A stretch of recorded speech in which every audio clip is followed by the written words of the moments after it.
നമസ്കാരം. മലയാളി വാർത്തയിലേക്ക് സ്വാഗതം. ഒരാഴ്ചയ്ക്കുള്ളിൽ ഗാസ ഇസ്രയേൽ പിടിച്ചെടുക്കും.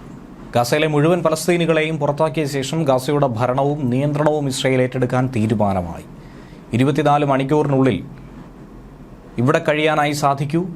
അത് കഴിയുമ്പോൾ മുഴുവൻ പലസ്തീനികളോടും നാടുവിടാനാണ് ഇസ്രയേലിൻ്റെ അന്ത്യശാസനം. 1.5 വർഷത്തിനുള്ളിൽ 1,00,000 പലസ്തീനികളെ വകവരുത്തി ഇസ്രയേലി സേന ഇപ്പോഴും പിന്മാറാതെ നിലയുറപ്പിക്കുന്നു. അടുത്ത 3 മാസത്തിനുള്ളിൽ ഹമാസിന്റെ മുഴുവൻ നേതാക്കളെയും വകവരുത്തി ആയുധങ്ങൾ നശിപ്പിച്ച് സൈനിക കേന്ദ്രങ്ങൾ തകർത്തു മുന്നേറാനാണ് തീരുമാനം. ഇസ്രായേൽ പ്രധാനമന്ത്രി ബെഞ്ചമിൻ നെതന്യാഹുവും അമേരിക്കൻ പ്രസിഡന്റ് ഡൊണാൾഡ് ട്രംപും ഇക്കാര്യം തീരുമാനിച്ചു. ഹമാസ് എന്ന ഭീകര പ്രസ്ഥാനം ഇനി ഭൂമിയിൽ ഉണ്ടാകില്ലെന്നും ഗാസയെ മോചിപ്പിക്കുമെന്നുമാണ് ഇസ്രായേലിന്റെ പ്രഖ്യാപനം. ഹമാസിന്റെ പിടിയിലുള്ള ബന്ദികളെ വിട്ടുകിട്ടില്ലെന്ന് ഉറപ്പായ സാഹചര്യത്തിലാണ് ഇസ്രായേലിന്റെ അന്തിമ തീരുമാനം പുറത്തുവന്നത്. തെക്കൻ ഗാസയിലെ ഖാൻ യൂനിസിലുള്ള ആശുപത്രിക്ക് നേരെ നടത്തിയ ഇസ്രയേലി വ്യോമാക്രമണത്തിൽ ഹമാസിന്റെ പൊളിറ്റിക്കൽ ബ്യൂറോ അംഗം ഇസ്മയിൽ ബറൂം കൊല്ലപ്പെട്ടു. ഹമാസിന്റെ അടുത്ത മേധാവിയാകാൻ സാധ്യത കൽപ്പിക്കപ്പെട്ടിരുന്ന ബറൂമിനെ കഴിഞ്ഞ ദിവസം ആസൂത്രിതമായി തന്നെ വകവരുത്തി. ഇസ്രയേൽ 2023 ഒക്ടോബർ 8 നടത്തിയ ഇസ്രയേലുണ്ടായ ആക്രമണത്തിൽ ബറൂമും 16 വയസ്സുള്ള ഒരു ആൺകുട്ടിയും കൊല്ലപ്പെട്ടതായി നേരത്തെ ഹമാസ് തന്നെ പറഞ്ഞിരുന്നു. മുൻപ് ഇസ്രയേലിലേക്ക് ഹമാസ് നടത്തിയ കടന്നുകയറ്റത്തിനും കൂട്ടക്കൊലയ്ക്കും പിന്നിൽ ബറൂമിന്റെ വലിയ പങ്കാളിത്തമുണ്ടായിരുന്നു. ഹമാസിന്റെ പൊളിറ്റിക്കൽ ബ്യൂറോ അംഗമായ സലാ അൽ ബർദവിൽ കൊല്ലപ്പെട്ടതിന് മണിക്കൂറുകൾക്ക് ശേഷമാണ് 1ാം നിരയിലെ പ്രമുഖനായ ഹമാസ് നേതാവിനെ ഇസ്രയേൽ വകവരുത്തിയത്. സലായുടെ ഭാര്യയും കുട്ടിയും വ്യോമാക്രമണത്തിൽ കൊല്ലപ്പെട്ടുവെന്ന് വ്യക്തമായി. മൂവരുടെയും മരണം ഹമാസ് ഔദ്യോഗികമായി തന്നെ സ്ഥിരീകരിച്ചു. ഭാര്യയോടൊപ്പം നൊയമ്പിൽ പ്രാർത്ഥിച്ചുകൊണ്ടിരിക്കെയാണ് സലായ്ക്ക് നേരെ ആക്രമണമുണ്ടായതെന്നാണ് ഹമാസ് പറയുന്നത്.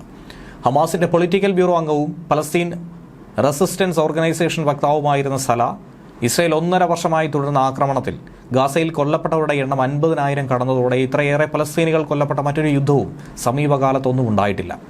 50,000 മരണം കഴിഞ്ഞ ദിവസം ഔദ്യോഗികമായി തന്നെ സ്ഥിരീകരിച്ചു.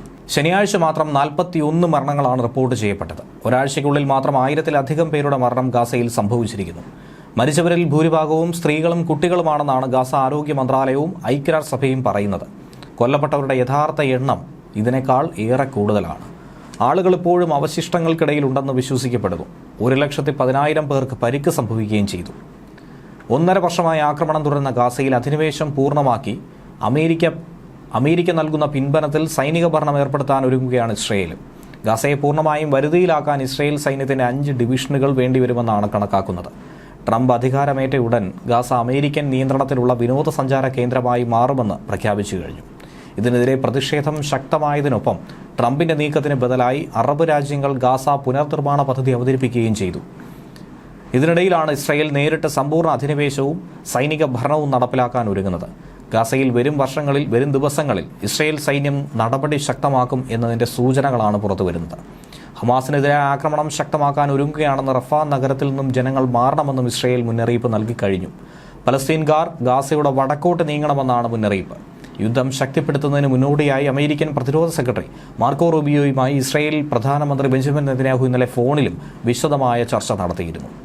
ന്യൂസ് ഡെസ്ക് മലയാളി വാർത്ത.